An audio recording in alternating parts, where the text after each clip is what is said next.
Hola, buenas tardes. Soy la doctora Molina del Centro Gutenberg y el doctor Azumendi me ha pedido que les hable sobre preeclampsia. La preeclampsia es una enfermedad con una prevalencia de entre el 2 y el 8% de los embarazos.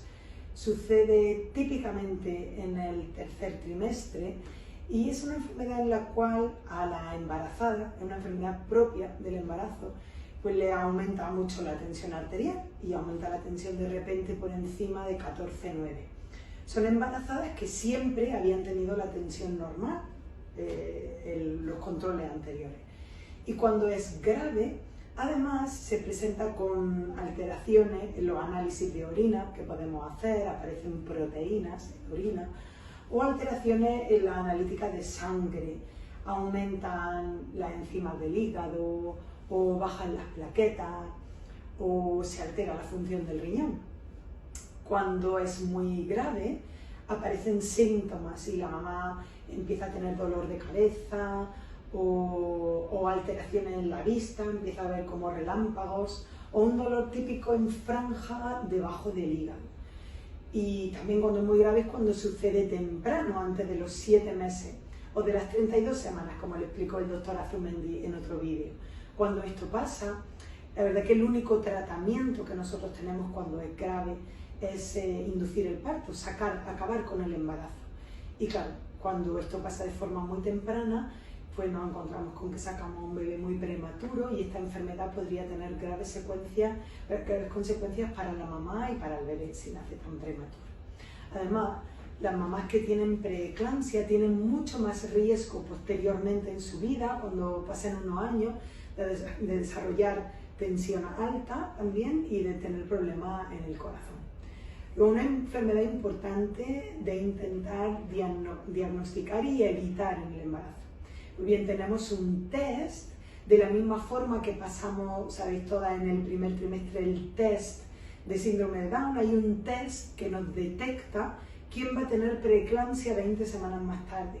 Se hace en el primer trimestre y se hace muy parecido al del síndrome de Down, combinando una serie de preguntas que os hacemos, que son propias de la mamá y del embarazo, una serie de parámetros ecográficos que vemos con el Doppler, mirando el flujo que la mamá manda al útero a través de la arteria uterina, tomando la tensión arterial y midiendo un parámetro bioquímico que no se hace de rutina. Ese test ha sido fruto del esfuerzo y de muchos estudios de muchos médicos a nivel internacional y sabemos que en el primer trimestre es capaz de detectar un 90% de las mamás que van a tener preeclampsia más tarde. Pues bien, en el año 2017, un médico muy prestigioso que vive en Inglaterra, de origen griego, llamado Nicolaides, publicó y muchos de los médicos españoles y muchas de las mamás españolas participaron en ese estudio y tenemos que estar muy agradecidos porque de verdad hicieron que la ciencia avanzara.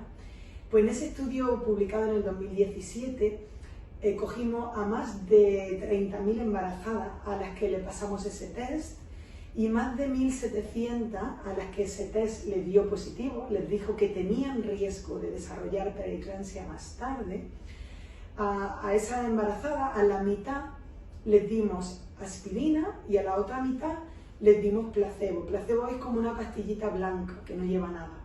Nadie sabía quién estaba tomando quién, ni las embarazadas, ni los médicos, y estuvieron tomando esas pastillas cada noche. Cuando los partos sucedieron y los embarazos acabaron, desvelamos quién había tomado quién y pudimos descubrir que las que habían tomado aspirina, 150 miligramos por la noche, en más de un 80% menos desarrollaron preeclampsia. Es decir, hubo más de un 80% de reducción de presentación de preeclampsia en esa embarazada. La aspirina evitaba que apareciera la preeclampsia.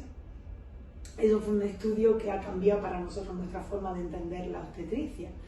Y si ese test hoy en día no se oferta de forma universal en nuestra sanidad pública, por problemas organizativos, logísticos, pero me consta que muy pronto estará disponible porque supone una mejora para las mamás, una mejora para los bebés y una mejora en costes sanitarios, por supuesto. Pues bien, este test existe, no quiere decir que todas las embarazadas tengan que ir corriendo a tomarse la aspirina, porque todas no van a dar positivo. Aproximadamente un 10% de las embarazadas que pasen ese test darán positivo, y si os pasáis el test y dais positivo, pues no os preocupéis, porque tenemos la aspirina indicada simplemente en esos casos concretos para evitar que una enfermedad tan grave pueda ocurrir. Espero que haya sido suficientemente aclaratorio, y si no, estoy segura que tanto yo como el doctor Azumendí estaremos dispuestos a contestar cualquiera de las preguntas que os hayan podido surgir a raíz de este vídeo. Un saludo a todos. Gracias.